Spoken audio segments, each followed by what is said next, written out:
Hi, everybody. Welcome to the Donna Sports Show. I'm your host, Don Figuarelli, a show that brings you information on all sports. You know, not just the big three, baseball, football, and basketball. You know what? But maybe I should say the big four, because hockey is becoming very, very popular. I'm not sure if it's as popular as baseball, football, basketball to the average fan, but maybe it is. We'll talk about that with all our guests. We have two new sponsors on our show, folks.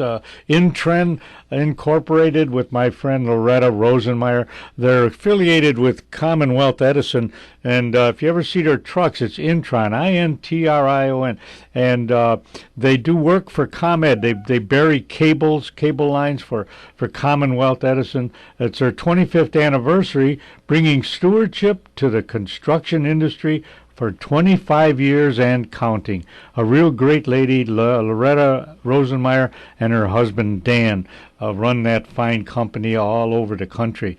So we're glad to have them on. And of course, Max Golden Pheasant with my friend Steve Mack. They're located at 668 West North Avenue in Elmhurst. Give Steve a call at 630-936-4617. And boy, our first guest here, and I'm excited about it because Jack Gardner is on. And Jack, a member of the 1963 St. Rita Mustangs football team that, get this, folks, were number one in the country. Now, to get that ranking, you have to be terrific. So we're going to talk to Jack here in a moment, and they're having their reunion 1963 team. To make it that far is amazing, really, because there's schools all over the country, high schools, 7,000 schools, and very seldom do you get in the top 10 even in Illinois. All right, we can. Are you all ready? Jack's on. Hello, Jack. Yes, how you doing? Oh, good, Jack. Welcome to the show, buddy. It's good to be here. Oh, man, I can't. You know, when Jack Ryan told me, the St. Rita 1968 team were number one in the country, I go, what? He said, oh, yeah, they were ranked number one. I said, to get in the top 10, Jack, is even very hard from Illinois. They have teams from Texas and California and New York, right? And for you guys to do that, that's amazing. Tell us about that team, Jack, a little bit, and then when the reunion is. Well, the team, when the new coaching staff came to St. Rita in the early 60s, they realized they had to institute a certain number of things to try and change the thinking of the players and to bring in players that would follow this thinking. Now, the philosophy was somewhat that the practices had to be very tough, and if you were going to quit on yourself or quit on your team, you're going to do it in practice, not in the game. And I think that also was Bear Bryant's philosophy. The new coach, Ed Buckley, had won state championships in Massachusetts and came to St. Rita, and he found a variety of players that, in his opinion, they may not be the biggest or the strongest kids in school, but they would not quit on them, and we made our mark by speed and execution. Frequently we were outweighed by the opposition. Is that right? But the innovations that he brought were very, very impressive. Who was your quarterback, Jack? Our quarterback was Jim Clutchard, and Jim went on, he was All-State and went on to play at Purdue University in the same era as Mike Phipps. And, so he had a great skill in throwing the ball, and I was the wide receiver, but our run pass mix was probably 85% run and 15% pass, and that was a coach's philosophy at the time, similar to Woody Hayes, was if you throw the ball, three things can happen, two of them aren't so good. So his approach was, let's try to run the ball until they stop us, and then we'll mix it up from there. And we had great success with a great offensive line as far as being able to run the ball, and so that was our forte. Yeah, who were your running backs, Jim? The running backs were John Byrne, Casey Mitchell, and Tom McCaig. And John Byrne in the city championship game scored 5 touchdowns and ran for 6 extra points Oh, man. for a total of 36 of our 42 points in that game. Wow. And it was almost predominantly off a play called the tackle trap, and the linemen that were opening those holes were Joe Koziak, Larry Smith, Tom Labus, and Mike Poner, all went on to play in college and Really? and Wow. excelled. Mm-hmm.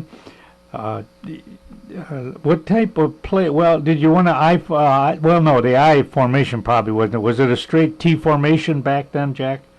No, we came in, our coach, Coach Buckley, came in with some very creative innovations. One of them was the straight I formation, and then stepping out of that straight I formation to cheat to one side of the field or the other for sweeps. And the linemen, very clear-cut responsibilities as far as double teams and traps, etc. I have a family member who was the athletic trainer at St. Rita for years, and when the new coach came in, he thought, this is going to be good because he stressed fundamentals. It was all about blocking angles and where to get your head on either side of the opponent to try and seal off a lane to run in, and those kinds of fundamentals were very instrumental in allowing us to be so successful. Will most of your guys be there, Jack? It's been 50 years. Will the majority of guys still around? We seem to be able to have been able to get about 35 of the players there, and we've had some casualties, as you might imagine. We lost one of our players very early as a merchant marine taking arms to Vietnam. His name was Raymond Reike, and his ship went down in the North Pacific in a big storm. And we've lost a couple of others to natural deaths. 2 of them recently. Casey Mitchell, who was the punter on our team and averaged over 40 yards per punt. 40, wow. Yeah, he was a very strong kicker. And Jim Petras, one of our backups. The people who made us as good as we were the second team, who probably could have played first team elsewhere just because of their abilities. Is that right? Yeah. Well, sure. You guys are in your mid-60s, I would think, right? Yes, we are. Yeah. So still. So we've lost about 5 or 6 players, but for the most part, we're going to have quite a good turnout next week, and the reunion is at St. Rita High School. It's going to be part of the ceremonies in the always impressive game between Mount Carmel and St. Rita on Friday night, the 27th of September. Oh, wow. That's all right. What did you guys do against Mount Carmel, by the way? That's a very interesting question. We beat Mount Carmel by the largest score that they'd ever been defeated by. We beat them 48-0. No way. Really? They were actually second in the South Section Catholic League. So our victory over them stuck in their minds. I was at a wedding probably 4 or 5 years ago. Ran into one of their players who went on to be a Notre Dame graduate, and he said, "Oh, do you remember the score that day?" And I said, "Yeah, 48-0." And his comment was it really that close?" So he knew that they were in a buzzsaw, and I always get along with the Mount Carmel guys. They were always good guys, but they were a rival during that time frame, and between the lines, you just had to play as hard as you could. Oh, absolutely. Well, you had to be undefeated, Jack, right? I mean, to get that number 1 rank, you were undefeated, right? We were undefeated, and through our first 5 games, I think we outscored our opponents 222-40 or something like that. So wow. We had scored over 40 points in all but 2 of our games, and the point differential in our undefeated season was 34 points a game. Is that a fact? Wow.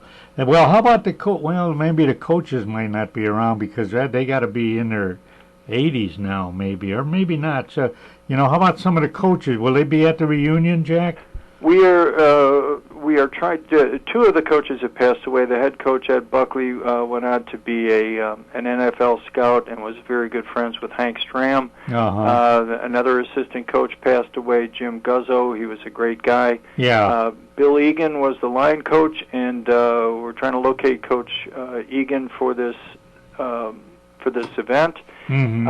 And some of the coaches that were there when we were younger and then went on, George Perlis went on to be the defensive coordinator for the Pittsburgh Steelers, and he said in various interviews he had said that he learned a tremendous amount about his defensive teams from Ed Buckley at St. Rita High School during those times that we played there. Oh, that's wonderful. Most of the guys around the Chicago area, Jack, or probably spread out a little bit, huh? They're spread out a little bit. The furthest, we have two in Northern California, one in Connecticut, and a fellow up in Wisconsin, and a couple in Ohio. So they're going to come back in and make this trip to see their teammates, and we're looking forward to seeing them. One of them, Larry Smith, was the center on the Michigan State team that played Notre Dame in the, quote, game of the century, unquote, 1966. Is that right? Oh, yeah, I remember that game well. Yeah, it was a 10-10 tie. Larry Smith was the center, and he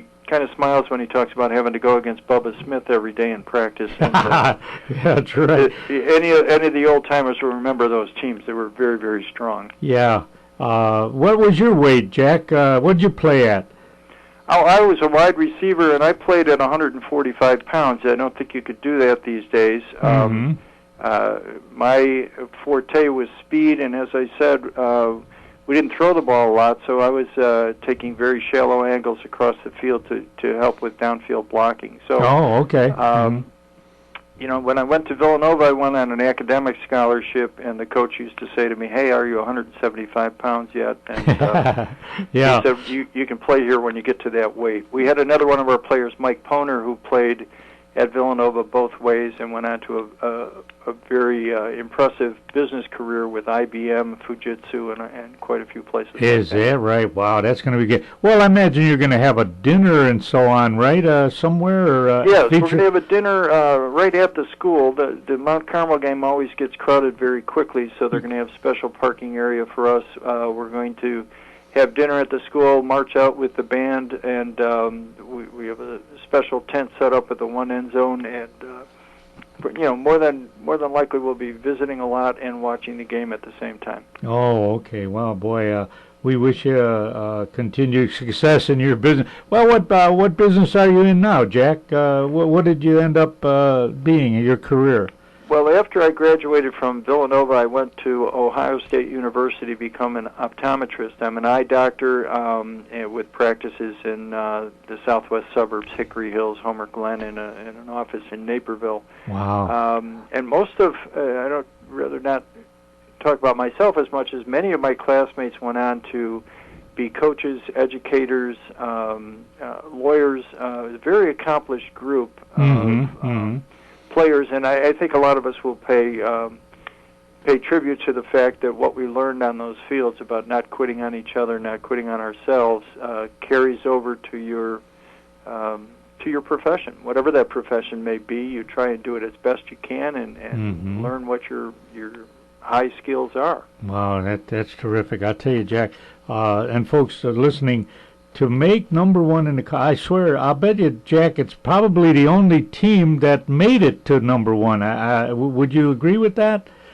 Well, in going back over the records, this is the only team from the state of Illinois that's been named number one in the country. There are four major areas, actually five, Ohio, Pennsylvania, Florida, Texas, and California. But our team was better than all of those teams in 1963, and we're very, very proud of that. Yeah, absolutely, Jack, and you should be proud of that. Well, continued success and luck to you, Jack, and maybe I get a chance, I'll come down there and shake your hand.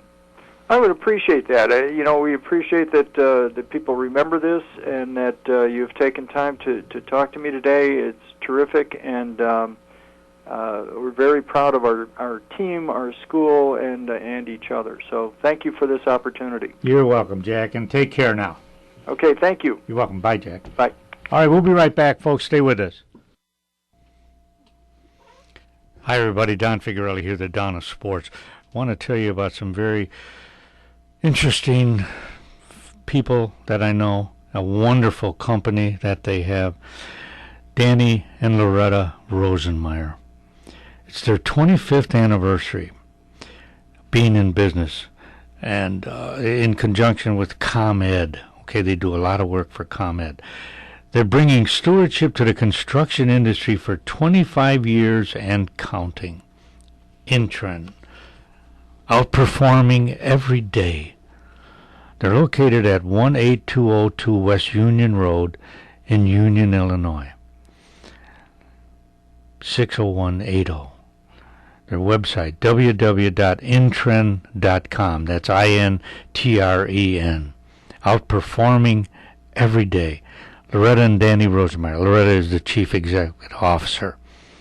Her mobile phone is 815-341-4535. That's Intren. 25th anniversary, bringing stewardship to the construction industry for 25 years and counting. A wonderful corporation. Thank you very much. All right, that's it.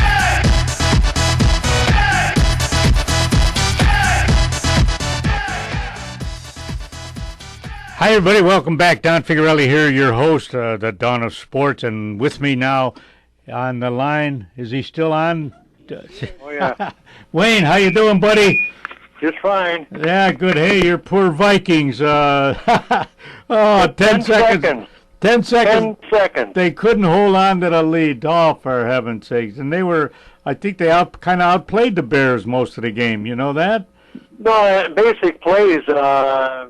Bears got more first downs and everything else. Mm-hmm. But they did make some mistakes, 2 interceptions and that. But yeah, that was, wow, 10 seconds. I figured, well, that's it. The Vikings won. And then they let the guy get behind them, and Cutler throws the pass, and that's it, huh? As usual, the defense does some scoring. Yeah, right. For the Vikings. That's right. Hey, you know, Wayne, at the beginning of the show, I opened it up by saying, you know, we do all kinds of sports here. But I said, right. we don't feature only the big three, which is baseball, football, and basketball. And then I added, so I said, you know, maybe I should say the big four. Maybe I should say hockey now is maybe equal to baseball or basketball, you know, to the average guy, you know, to the average listener. And, right. It's become a lot more popular in the last 5-6 years. Yeah. Yeah, I mean, it's like the interest is phenomenal, you know. Well, around Chicago, of course, you know, with the Hawks. Right. But overall, I think over the country, I think, you know, hockey is getting right up there with, you know, with basketball. And I don't know about baseball yet, you know. That's probably the most, you know, I don't know about the popular or football. You know, they get 90,000, 100,000 people, you know. Yeah. But I think hockey is kind of creeping right in there. It better be the maybe I better say the big four, you know. Oh yeah, definitely. I believe. Yeah, right. I see the Hawks won. Well, it's just an exhibition game. Yeah, they won 2-0 against Detroit. But you know, I don't know. You could have a repeat here. It's possible. It's possible. Yeah. Not too often in hockey, though, that you repeat. Right. Not too many teams have done that. Well, for sure, the Bruins and the Blackhawks will be going all the way. Yeah, most of the guys coming back for the Bruins that you know of? Best I can tell, yeah. Yeah. I haven't gone on a computer and found out. Yeah, they haven't traded any key guys or anything like that. And, no, no, they won't do that. Yeah, with the salary cap. Well, like the Hawks that one year had to get rid of a couple of their top players, you know, the goalie and that, you know. I can't remember the name. They did get rid of one guy that I forgot his name, but he wasn't really performing. Yeah, well, but the goalie, they lost that Miami, I think it was. You know, they had to trade. I said, what are they trading the goalie for? Or they had to. But then they got a Crawford, you know, who performed real well. Is Boston keeping their goalie? What's that guy's name again on the Boston, the goalie? Tuco. I got you on that one. Well, I didn't mean to stump you on that, but I just thought it would come. But he's still with them, right? Yeah, Chuck, the Boston goalie. Yeah. What's his name? You don't remember. Yeah. He's a Blackhawk fan anyway. My son. Yeah, you'll think of it later. That's how usually it is. But anyway, well, you'll have two things going this fall. The Vikings playing and Boston playing. So it's probably an exciting time for you. To. Well, as far as the Vikings, I don't think they're going anywhere. They just like last year, the Bears and the Vikings had ended 10-6, but on kind of a score, the Vikings snuck in on the wild card. Yeah, but, that's right. I don't think they're going to do as good this year as they did last year. Even. Mm-hmm. Yeah, I really don't. Yeah. There's no big players outside of Peterson and. Yeah, the quarterback's okay, but he's not great, right? No, he's not Francis Tarkington. No. Yeah, right. Yeah, remember Fran? Oh man. That guy, I love that guy. Scrambling and geez, he'd always kill the Bears. Yeah. Right. I remember him well. All right, Wayne. Well, listen. Hey, how's the real estate market, by the way?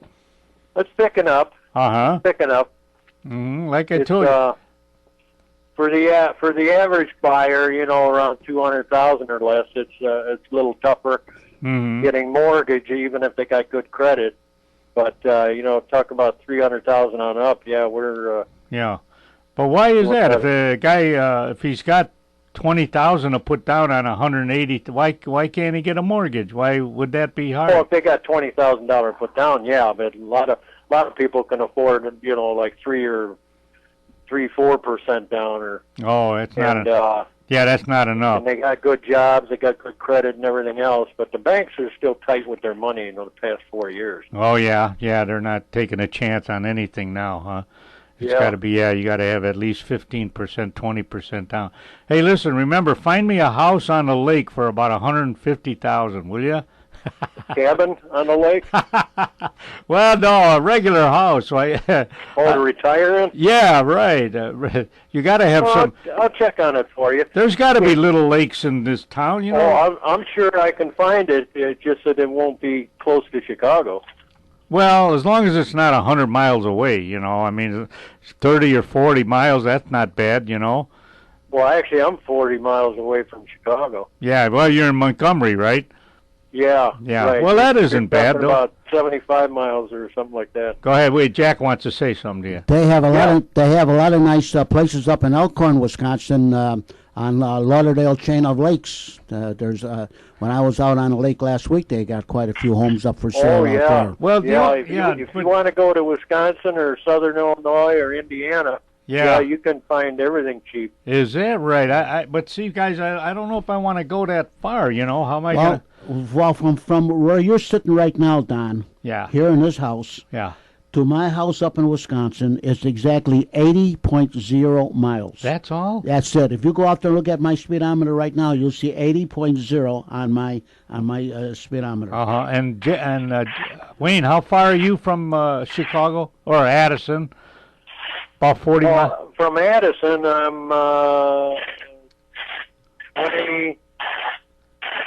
I don't know, maybe 20. That's all. Or so. Well, all right. Well, it takes me about 2 hours to get up there. I go right up Route 12. I'm right off of Route 12. I'm just 5 miles north of the town of Elkhorn. Mm-hmm. Well, I don't want to go too far. Then I can't get a hold of you guys. So I got to stay close. Not too far over the border, is it? It's always, to me, it's always cold in Wisconsin. I'm about 30 miles from Richmond, from Route 12 in Richmond to my house. I'm about 30 miles.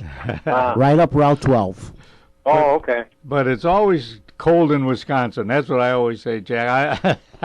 Sorry, but it just seems like it, But the cheese is good. When I deliver fireworks, I use Route 12 for Wisconsin. Is that right? Yeah. Yeah. That's another thing. Yeah, Wayne does. All right, Wayne, look for that house for me, will you? And I'll talk to you next week. Okay, right. Thanks. All right. Take care. Bye bye now. Bye. All right, we'll be right back, folks. This is the Donna Sports, Don Figuarelli. telling you about one of our great sponsors, all right? Pyramid Pizzeria and Sports Bar. That's right, Pyramid Pizzeria and Sports Bar. Addison's favorite pizzeria at 236 West Lake Street in Addison. Phone number 630-458-0777. Hot, fast delivery. 2012 Addison's Pizza by the Slice winner. Yes, best thin crust pizza, best sausage pizza, best pizza sauce. Late night delivery. Here's their hours, Sunday to Thursday, 10 a.m. to 11 a.m. That's 10:30. Friday and Saturday, 10:30 a.m. to 2 a.m. Minimum order $10, delivery charge only $2.50. Menu prices subject to change without notice. Dine in, delivery, carry out, catering. That's Pyramid Sports Bar and Pizzeria. www.pyramidclubaddison.com. Go there.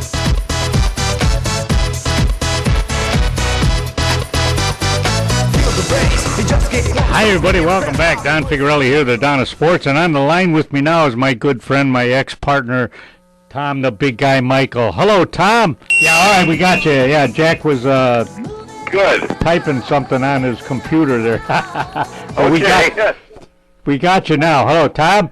Yes, sir. Yeah, all right. Hey, big event coming up, buddy. I can't wait till Friday. I'll tell you what, it looks like the weather's going to be good, too, you know. Oh, that would be nice because, last year we had a little drizzle, but it was okay. Oh, yeah, we made it, but it's supposed to be nice, bright, and sunny. Tell the folks, first of all, about the outing, you know, who it's for, and then... It's a River Grove in honor of Marilyn May, the mayor. Right. And it's a fun thing. It's not to make money or anything. It's get the whole community together.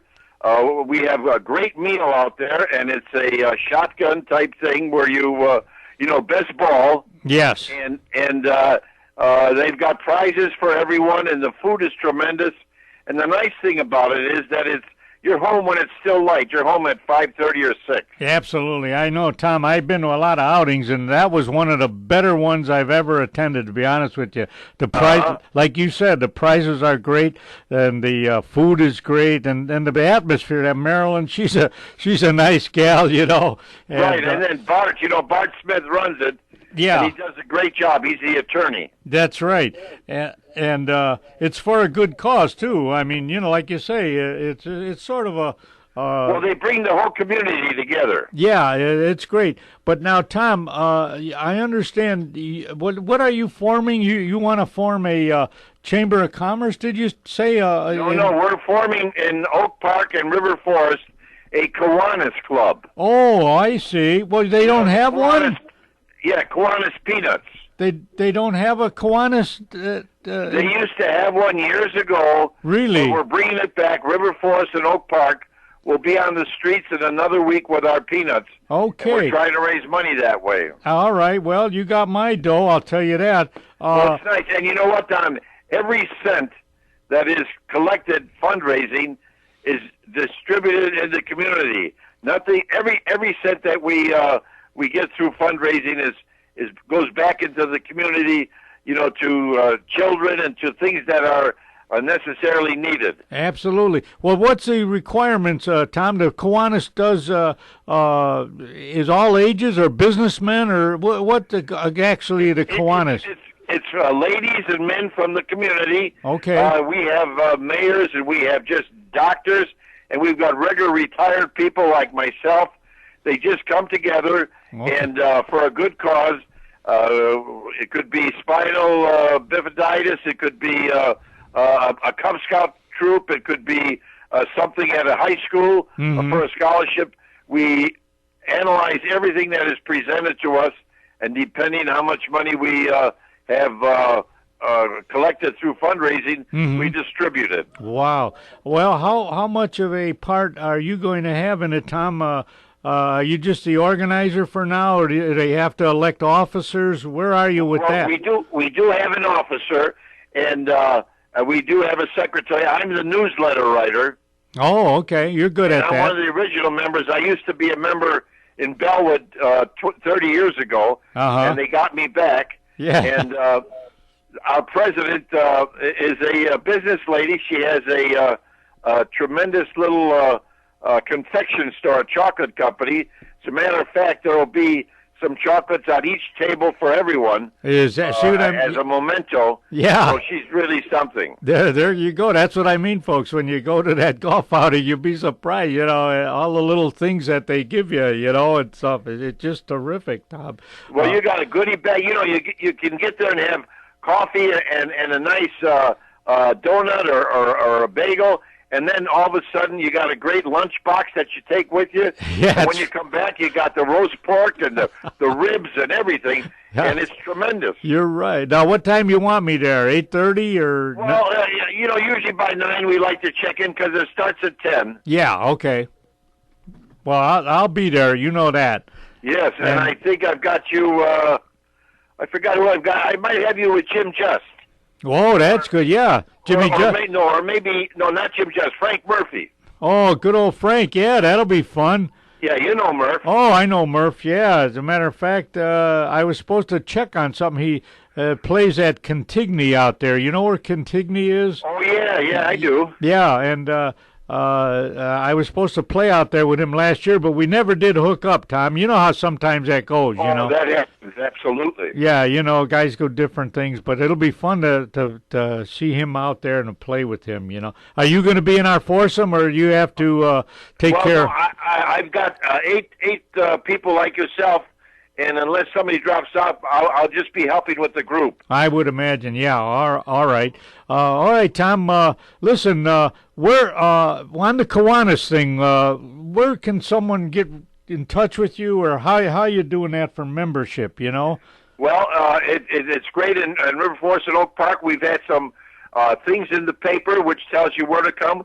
We meet at the River Forest Library. Oh, it's at the library, huh? Yes, the second the second and fourth Wednesday of every month, and it's a great cause. We really do a great job, and you know, it's something that the people like to do, and it's great for people to participate. Yeah, absolutely, and you know, I like to you get a bag of peanuts, you know, which is something, you know. I mean, fundraiser like that, at least you don't mind giving $1, $2, but they give you something back, which is great. Right, and it's a gesture, and sometimes people just say, "Hey, keep the peanuts." If we have peanuts left over, we send them to the troops. Okay, all right, that's a good cause. Yeah. All right, we just hold on. Switch gears for a minute for me, Tommy. Now, hold on. Now, okay. We got to talk a little sports here. You know, right. The Bears. I'm sort of not surprised. I figured the Bears would win the first 2 games, but they were close. They almost lost them, right? Right. If they don't run on 4th down, the Cincinnati there, they would have got a touchdown maybe, you know, by throwing a pass. Yeah. It's going to be a tough league. I mean, there were very many games that were close. You saw where Frisco creamed the Packers, and then they came back and lost. Yeah. To what is it, Seattle, right? Yeah, right. You're right. But Seattle's like an excellent team, but like it's hard to tell though. You know, they're all qualified to beat each other almost. You know, and every there's injuries and there's it looks. I like the coach. I think he's done a good job, and I still think there's a little rough road ahead for some of them because it's always tough to go on the road and win. Oh yeah, that's right. I don't have the schedule in front of me, Tom, but you know I figured they'd lose 2 or 4 or 5 of the road games. You know how would they're going to Pittsburgh this week. Now Pittsburgh's not that good, but you know when a team is hungry, you never know. Yeah, right. Like you say, it's on the road. You know, right. That always makes a little difference. You know, but if they win at home most of the time, but you know they got to go on the road to play the Cowboys, you know, in Dallas, and they got some tough Philadelphia, you know, so and Packers and the Packers, right? You know, but you know it's funny the teams to me don't dominate like the old Packers did, Tom. You know. Well, that's true. I think that you know what though, Don? The only thing that bothers me is that it's almost becoming like an arena game where it's just throwing passes and not much running, and it's hard to stop a guy like in Denver. Manning, Manning, Yeah, it's hard when there's and you got to have a great quarterback. I mean, it's just it's turning into a passing league, and you're right. And you don't like to see that too much. That's true. It seems like the defense they hold back on rushing a guy. They don't blitz like the Bears used to. Can the guy stand back there for 4 or 5 seconds? He'll find a receiver eventually. Oh, hey, you and I could find a receiver. That's right. You're absolutely right. Well, all right, Tom. Hey, say hi to the family for me, will you? I will. And we'll see you on Friday. Right, absolutely. Thanks again, Tom. Okay, bye-bye. Bye-bye now. Big Tom Michael. Wow, what a guy. All right, hang on, folks. We'll be right back.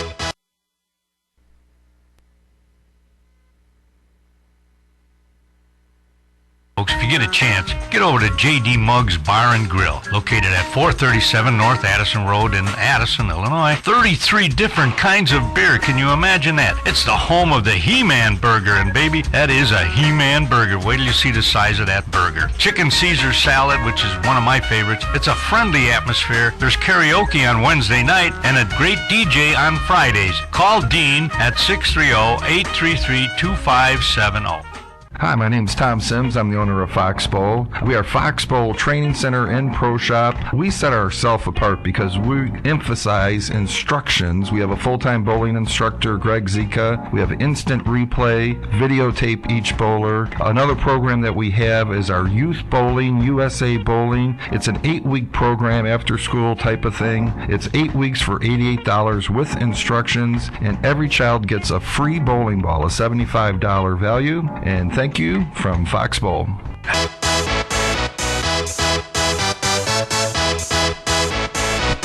Hi, everybody.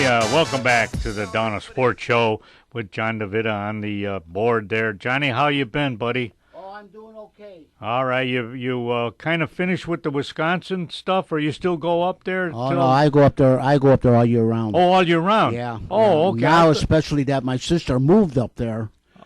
So I'll be up there all the time. In fact, I'm thinking very much about later on this afternoon, after I edit this program and get it on for the website. I may go up there today. Oh, I see. Yeah. And stay for a day. I go up there. Generally, I leave Thursday morning and go up there, and then I stay until Monday, and then I come back Monday afternoon. Then. Oh, do you? So you stay 4 or 5 days? Oh, okay. I get to. But you're maintaining 2 households in a way, right? 2? No, 3. I take care of the house that we're in right here in Norwood. Yeah, right. I take care of my place in Elkhorn. Yeah. And I help my sister take care of her place up in Elkhorn. Well, I suppose cutting grass. Yeah. All right, let's get you. Last week I spent about almost 6 hours on the riding mower cutting lawn. Oh, brother. Yeah. So. All right, let's get Jeff. Okay, go ahead. All right, hello, Jeff. Hello, Don. How are you, Jeff? Okay. Jeff, before we get into too much bowling, you being you're like me. You're a Sox fan. You're a Cubs fan. Yes, I am. Jeff, can you remember? And you go to games, which, to be honest with you, I don't go to many games like you do. Do you remember a season like this where both teams were, I hate to say it, lousy? Do you remember a year? It's ironic that you should bring that topic up because my daughter and I just went to the Sox game Monday night. Yeah. And they did win 12-1. And that's the most runs they have scored, I think, this season in a game, certainly at any of the 6 games that we've been to this year. Mm-hmm. And fortunately for us, I think the record on the games we have attended we're 5-1. But wow, that's pretty good. Yeah, and I mentioned that very statement to my daughter the other day. Says, this has got to be the worst year for our teams because they're both in last place. Yeah. And, it looks like that's where they're going to wind up because there are only 2 weeks left in the season. Mm-hmm. And it is just so terrible. It's been just total poor baseball, to put it mildly, on both sides of town. Yeah, both teams in last place. I wonder if that's ever happened before. Well, yeah, maybe not. Where both finish in last place. I don't think that's. I'd have to look that up. You know. Yeah, it would be interesting to know. I mean, they're so, and you know, Jeff, I can hardly. Well, you go to the game, so you're familiar with the players, you know. But I mean, I sometimes, if someone asks me, do you know the players on the Sox or the Cubs for sure? You know, I have to really stop and think for a while, you know. But before, I could just name 4 or 5 guys at will, you know.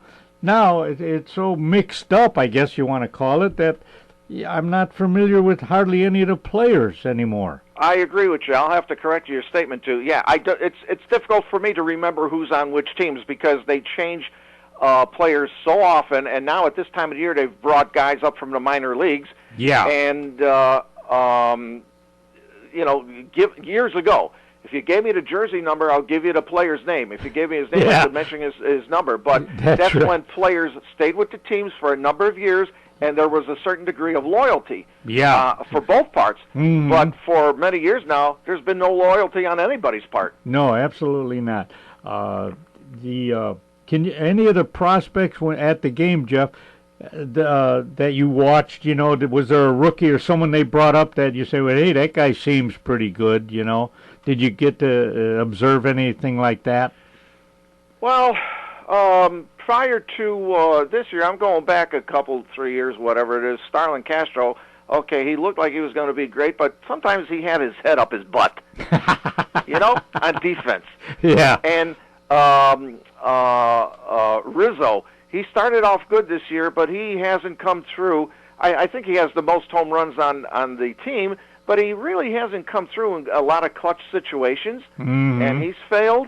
Over on the Sox side, let's see. Alexei Ramirez, I think when he was a rookie, he had like 3 or 4 grand slams in his first year. Is that right? Yeah, and I looked up at the stats that they provide on the scoreboard when he comes to bat the other night. He only has 4 home runs this year. Wow. I thought, oh my goodness, you got to be kidding me. Yeah, see? You know, and yeah, I don't want to give a lot of faith in these young guys who they say look like they're good prospects and, oh, he did well in the AAA or whatever, and we got to bring him up and he's going to do this. I'm sorry, does anybody remember Jerome Walton, who played center field with the Cubs back in, I think it was 89? Yeah. Oh, this guy was fast. He played center field, and he was the Rookie of the Year.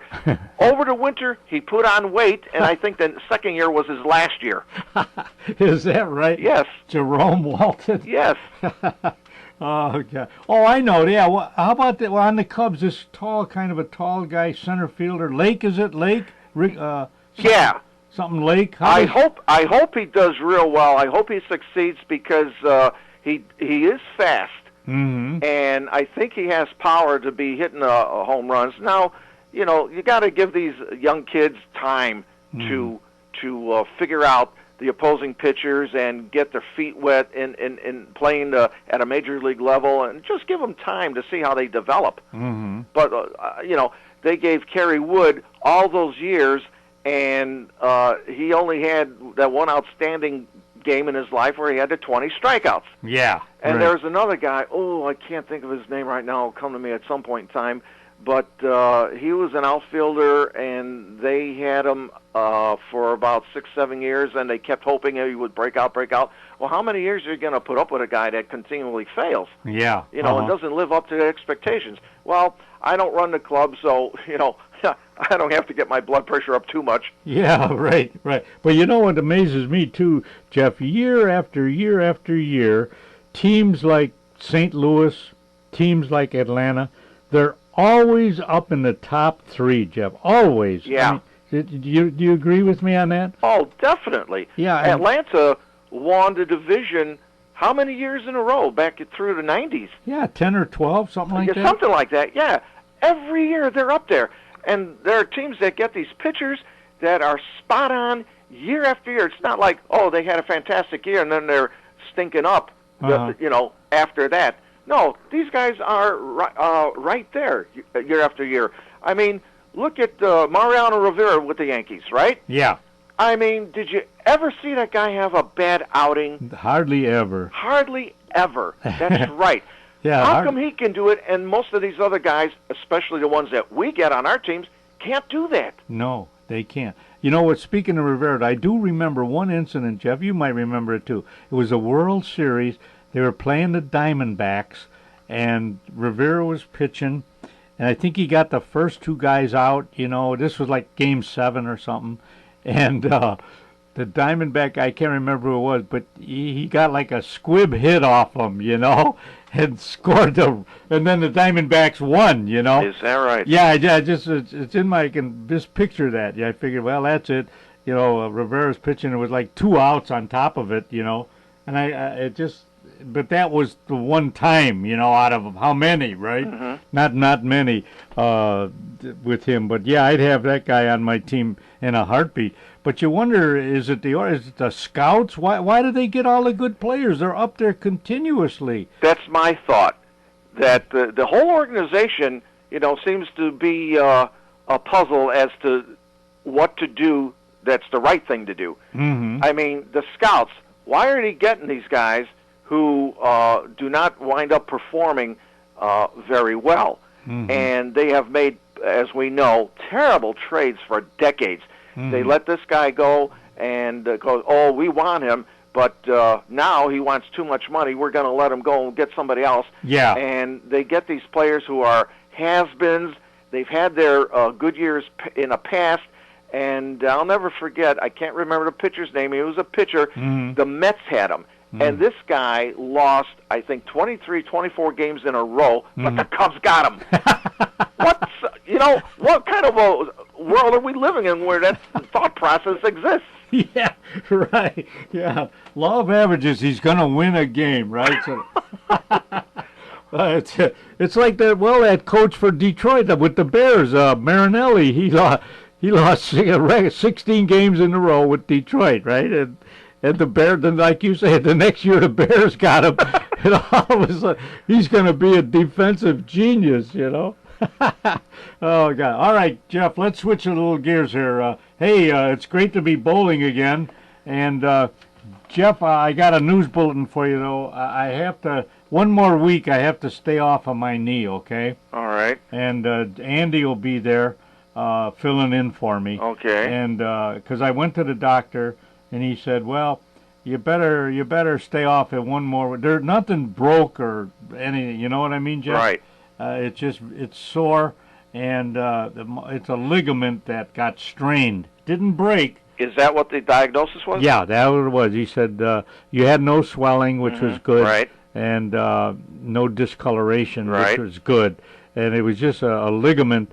No, not a. Is that a ligament A? Tendon? Yeah, I think it was a tendon that got stretched, and he says it just takes time for that to heal. Sure.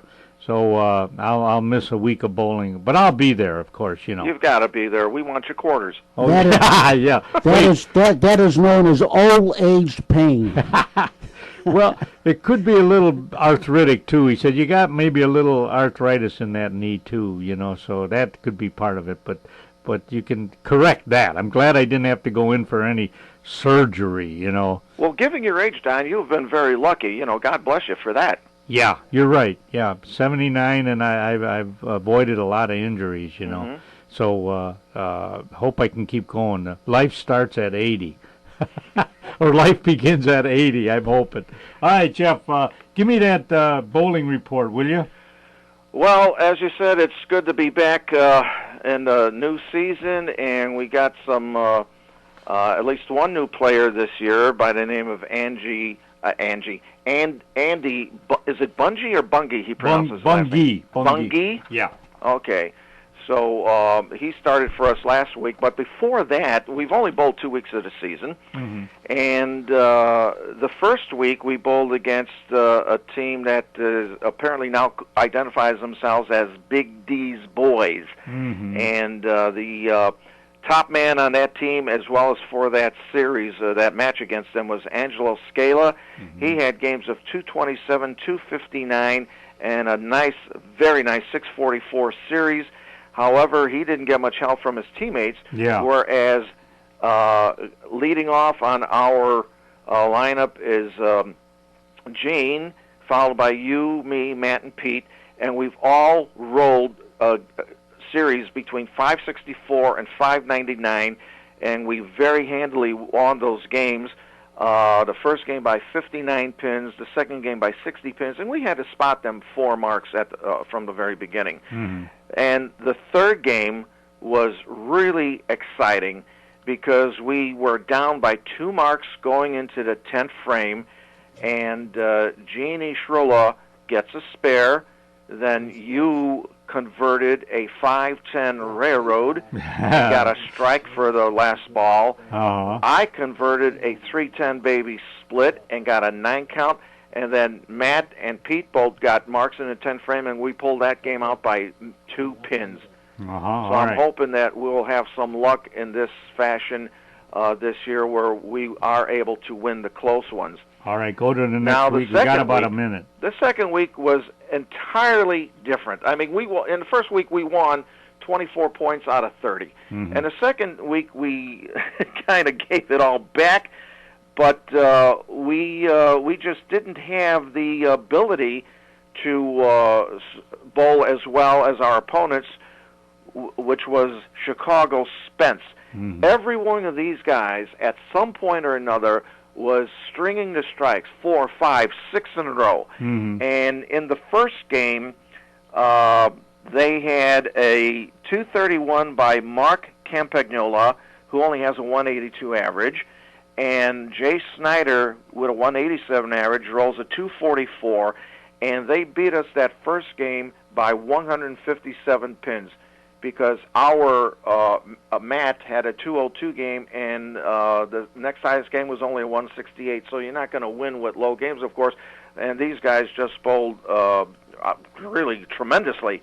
Now the second game, our Matt had a 209, I had a 212, and Andy Bungie had a 231, finishing that game with 6 in a row.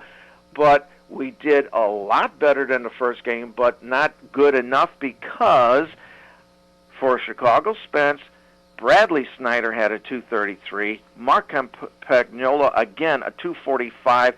Adam Peterson, their anchor man, had a 254. You're not going to beat guys with games like that. Right. You know, so I don't mind losing to real good games. If you lose to a bad game, then you better start questioning yourself as to what the heck you're doing so badly. Now, the third game, we were trailing again by 2 marks going into the 10th frame, and Dan Claydes had a 203 for Chicago Spence, 17 pins above his average, and Adam Peterson wound up with a 237 and a big 681 series. Mark Campagnola had a 644.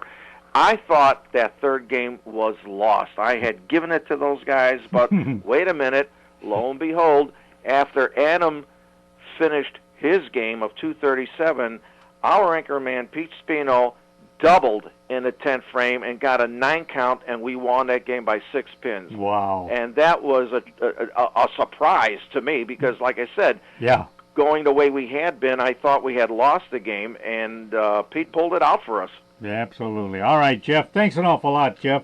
And we'll see you Thursday, okay? That would be tomorrow evening. Yeah. Thank you, Jeff. Okay, see you then. Now. All right. All right, folks, we'll be right back. Hey, everybody, welcome back. I'd like you to go over to Addison Advantage of Addison, a car care center. Why? Because they have a free inspection for your brakes, your exhaust, your struts, your shaft, ball joints, radiators, water pumps, timing belts, tires, wheel bearing. You realize that there are that many things that would be done on a car? Hey, that's all called preventive maintenance, right? That's absolutely right. Yeah, it's absolutely right. It can't be too safe. Yeah, get in there and but if you do need some things, there's a $20 bonus voucher for any service over $250, which that save you $20, and a $5 bonus voucher. I keep saying voucher. $5 off any service over $30. That'd be easy to do. An oil change would be that. You'd get $5 off. They're located at 885 Lake Street in Addison. They're open Monday through Friday, 8 to 6. On Saturday from 8 to 3. Give Dominic or Leon a call at 630-543-1397. All right, that's Auto Advantage of Addison, Car Care Center. Great guys. They have best warranty around and the longest warranty around. brakes, $70 off on a brake job with a 4-wheel lifetime warranty. Can you imagine that? And a 1-year warranty on all labor that they do.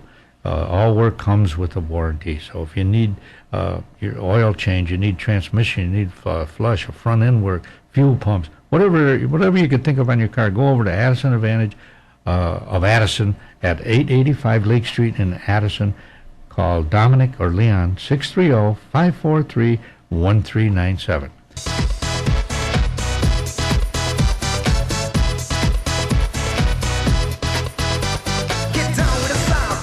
Hi, everybody. Welcome back. Don Figuarelli here, the Dawn of Sports, rip-roaring show going.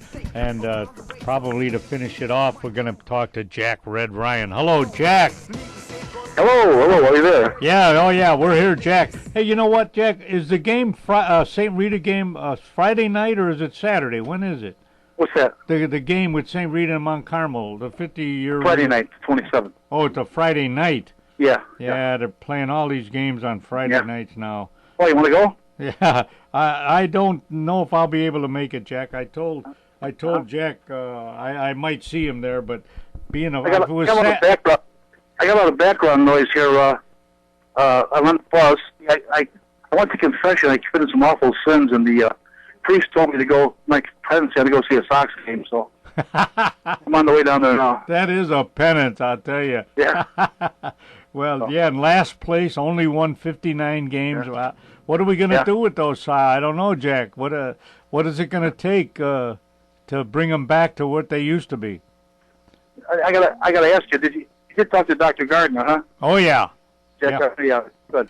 Yeah, we sure did. We had a nice conversation. More anybody could tell you about what's coming up than he could. So. Oh yeah, he filled me in real good, boy. I gotta tell him, congrats. So we got Notre Dame's got Michigan State at home this week. What do you think? I'll take Notre Dame on a close game though. It's going to be close, you know. Up or down? Yeah, they're going to win. Yeah, they'll win. But I'm going to have to sign off. Well, that's okay. Can you hear me okay? Yeah, we can hear you good. Yeah. Yeah, well, you can call back if you want once you get down there. I'll call you back in a few minutes. Okay, all right, could do that. All right, that's Big Jack Red Ryan. All right, he can call us back. He's going down to a Sox game, poor guy.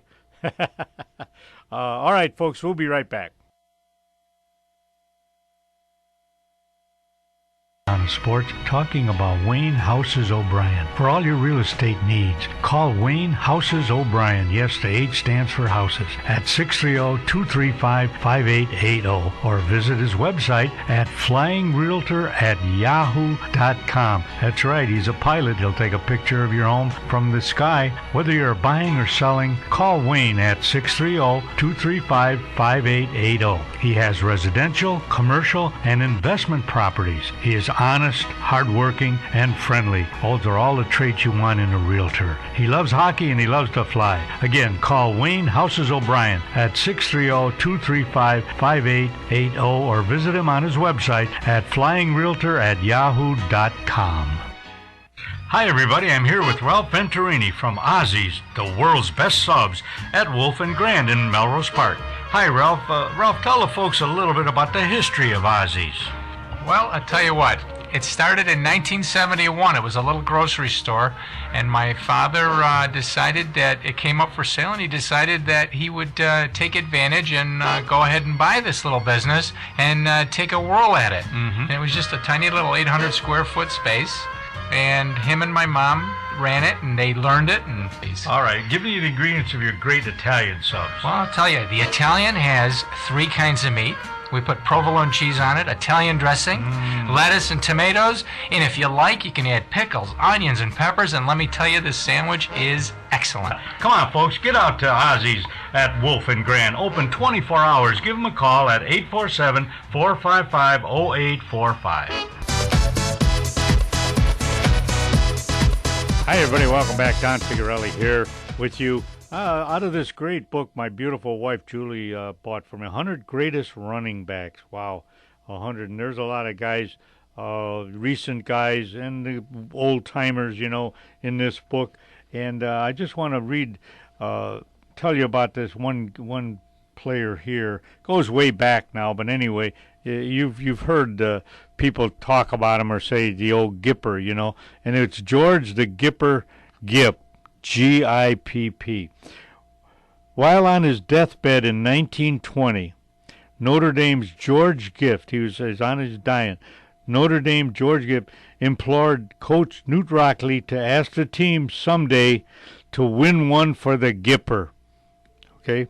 8 years later, Rockne repeated the story to his outmanned Irish team at halftime, and it inspired to an upset victory over Army in one of football's most enduring legends. Ironically, Gipp was anything but a model student at Notre Dame. He cut classes to play pool, broke all the training rules, gambled, and was known as a cynical loner. Nonetheless, he was immensely popular with his teammates, and his exceptional talents on the football field helped make Notre Dame the nation's foremost college football team. In 1919, he led the Irish to an undefeated season, while rushing for 729 yards and passing for 727 more. That doesn't happen too much nowadays, but he was a running back.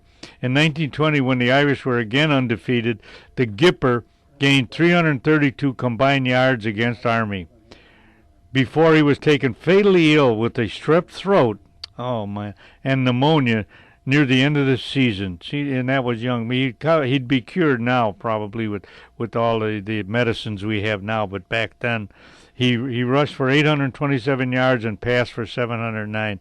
As he lay dying, he learned he had become the first Notre Dame player ever to be named to Walter Camp's All-American team. Wow, the first player. Get this, he died on December 14th at age 25. George the Gipper. Jack. All right. Hey, Jack. Hello, Jack. I have arrived.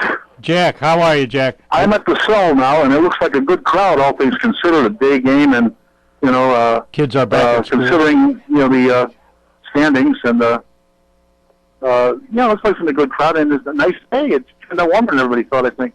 Wow, well, maybe they'll get I brought a jacket with me. I'm sweating now. So. Maybe they'll get to game number 60, win number 60. They only got 59 wins, Jack.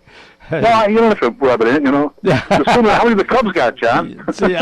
63, I think. Well, that's a sterling record. Yeah, I know it. That much better, I think the sooner the baseball season gets over in Chicago, we'll all be happy, right? I know it. It's a shame, Jack. I can't ever remember both teams being in last place at the end of this. I don't know. I can't remember that. Yeah. I don't know if that's ever happened. We'll have to check the records on that. No, I don't have. It probably has somewhere along the line. Yeah. Oh, it'd be harder before the divisional play, obviously. Yeah, absolutely. But the absolute seller. Yeah. Well, did you watch the Bear game? Sure. Yeah. Well, they won at the end. Wait, hold on just a minute. Hold on just a second. Keep going. All right. Johnny's telling me we got a couple minutes left. Could keep going. Okay. Yeah. The Bear. Well, they're playing Pittsburgh Thursday, so they got a chance to win that game too because Pittsburgh played Monday night and lost. Thursday or Sunday? No, they played Monday Night Football. I know, but when do the Bears play them? Oh, Thursday, tomorrow night. Yeah. Oh, tomorrow night. Yeah. Oh, it's even better, yeah. That's what I mean. And no rest for Pittsburgh, so, the Bears at least got one day on them, And that's a tough schedule. Yeah, I know it, isn't it, though? Oh, it can't be. Oh, that's Jack, I'm almost positive. Somebody got it in for Pittsburgh then, huh? Yeah, I'm almost positive they're playing Pittsburgh on Thursday Night Football. Yeah. That's pretty... I'll check in the paper, and I don't have reason to doubt you. Yeah, I'm almost positive, Jack. But I had a nice interview with Jack Gardner, and I'll meet him someday. Maybe even 2 weeks away. Yeah, right. Maybe he can come on the show. That's something that never happened before, where a team was named the best team in the country, Jack. Mm-hmm. There's been several teams that have finished like third and fourth, I think. Some of them good. Well, they were something. They're all a bunch of my classmates. It's funny. I pulled the yearbook out not long ago, and I looked at it, I said, hey, these are all kids. You look at them differently when you're young, when you're a young guy. So. All right.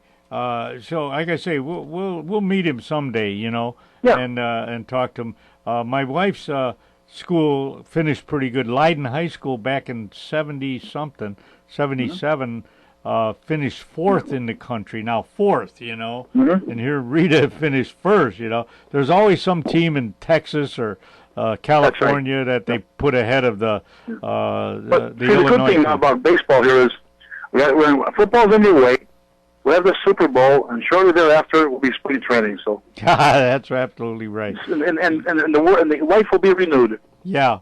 All right, Jack. Hey, I hope the Sox win, buddy. And I hope so too. have a good. The Mustangs win this week. I hope. Have a Notre good. Dame beats Michigan State. Anything else? Boy, it should be a great team. Say hi to Jack at the game. I'm sure you're going there. So say hi to him for me. I can't lead on any bets for you. I'm sorry. All right. Okay, Jack. We'll talk to you next week. Take care. All right, folks. That wraps up the show, folks.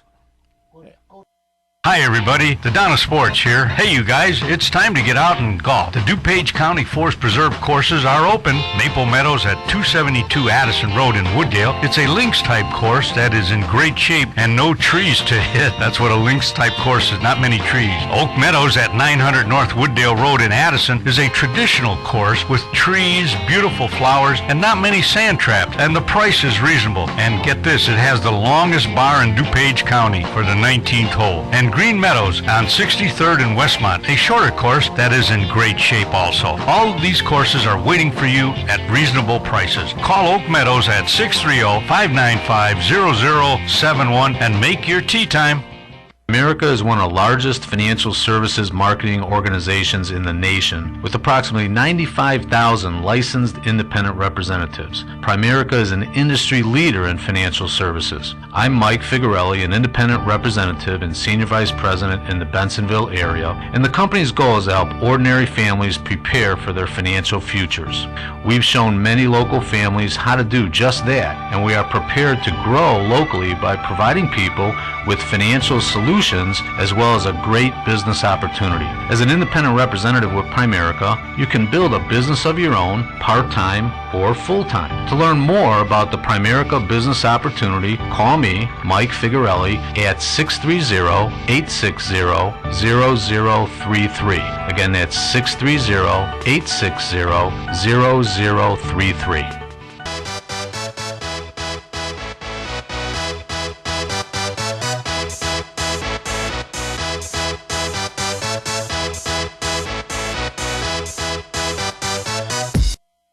We got off to a slow start here, and I had to catch up. But I got a minute or two for you, and tell the folks what happened at the Chicagoland Speedway over the weekend. Okay? Well, it almost ended up being a Kyle Busch trifecta. Kyle Busch took the night race on Friday in the truck race, right? And he took the Saturday nationwide race, and he came in second on Sunday in the Cup race. And Matt Kenseth won that race. It was a very good weekend outside of the rain out at the Chicagoland Speedway, and it didn't start until after 8 o'clock our time. It finished about 10, and it was a pretty good race, actually.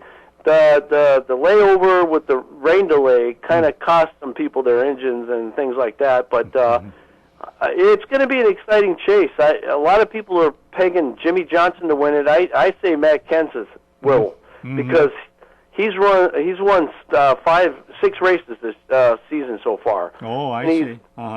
First in he's first right now in Nextel Cup in the most wins. Jimmy Johnson's with 4. Yeah. So it'll be an interesting race to the finish. I think it's going to come down to those two. Controversy in the end, though, they allow normally 12 people in, but now they ended up having 13 people in because Jeff Gordon's guys complained about Joey Logano talking on the radio about letting one of the other guys that aren't in the chase pass him on purpose so he can get in. Yeah, that was bad. So there's a little bit of that. Which, other than that, I thought it was a great time. The only thing I could tell you is I was there all night. The coldest night was Friday night. Really? Oh, it must have been 45 degrees and the wind was blowing. So there was a wind chill factor of like 30. What a fan! I was cold up there in those stands. What a fan! I'll tell you, that's good. Were you by yourself, or one of your kids, or your wife? Oh, I had my better half with me, and oh, good. And so I took video and pictures of it, and I had a good time. I've got season tickets. I'm a season ticket holder at Chicagoland Speedway, and it was. I got down there and talked to some of the drivers and things like that, and it was fun. I'm kind of aiming towards the guys in the back half of the team, a little bit. Joe Nemechek, I got to talk with him, and Casey Mears, and it was really interesting, some of the comments I got. It just, I personally think, as an old-timer, I'd rather them go back to the old point system where the first is first and last is last. Yeah. Because right now, I think this is where IndyCar has a better idea of what they're doing, is to have the first three guys be on a podium finish, and one's first, second, and third ought to be recognized, and everything else after that is what it is. Because now I can envision in 5 years or so going down to 15 people being in the chase, and to me it's just you're taking away from the reason why you're there. Yeah, right, to see a winner. Yeah, I agree with you on that. Well, that's the way a lot of the sports have gone that way. They spread it out, too much. And well, there's a little bit of hate and discontent with NASCAR for doing this. And I personally, if you're on the phone with somebody in another team telling them to let the other guy pass, who cares? Because they all do it. So it's kind of like the football thing. No touch them now because your bell might get rung. And then if you get, if there's any kind of thing that looks like a guy gets knocked, quarterback or another guy gets knocked out, they're going to penalize you for that. I say it's football. Why are you sterilizing football? Same thing with NASCAR. They're trying to make it pretty for the people in the TV to watch. Us fans that go and pay good money should not have to deal with that crap. So, all sports are getting like that, Don. I think it's ridiculous. I think there's somebody who needs to put a stop to it all. You play football, you're going to get hurt. You race cars, you're going to get hurt. It is what it is. Well, yeah, but in a way, needless injuries, though. You know what I mean? I can see the football really, because when I played, we were taught to tackle a man, not to hit him in the head. You know what I'm saying? And they just purposely just try to hurt a guy. I mean, rather than stop him from running. That's sort of my take on it. So I can see where they're coming from on that. But they're taking it to an extreme, and I agree with you on that to the point where, except as long as you don't go after a guy's head. The problem is, what happens if they start coming out with saying, "Oh, there's too many rib injuries or there's too many knee injuries." Now I could see in 10 years from now, the NFL being flag football, because don't touch the guy, you might get hurt. Yeah, just pay your money and watch them. Exactly. I'm not going to spend. I'll tell you this right now: the biggest problem with big sports is these players. If you want to go to an autograph session, it costs you money. Yeah. I mean, that's ridiculous. If you go, this is the difference between NASCAR and any other sport.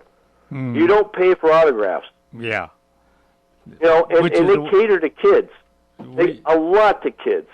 They'll sign a kid's autograph before they'll sign an adult.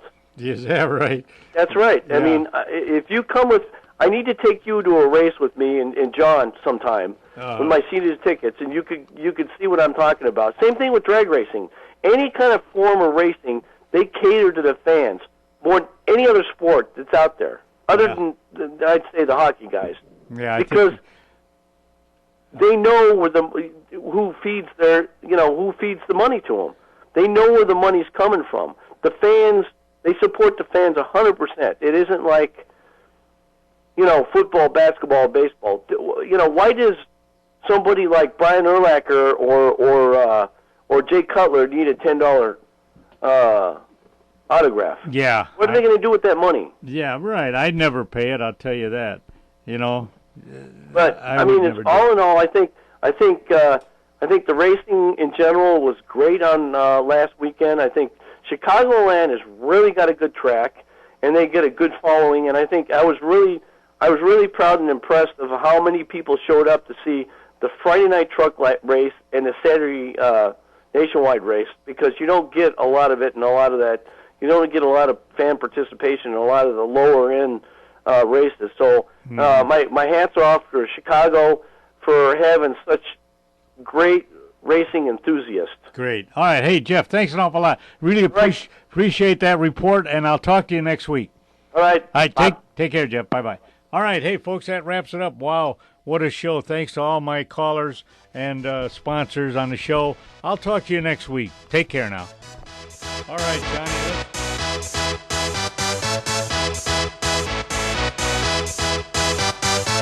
Y'all ready for this?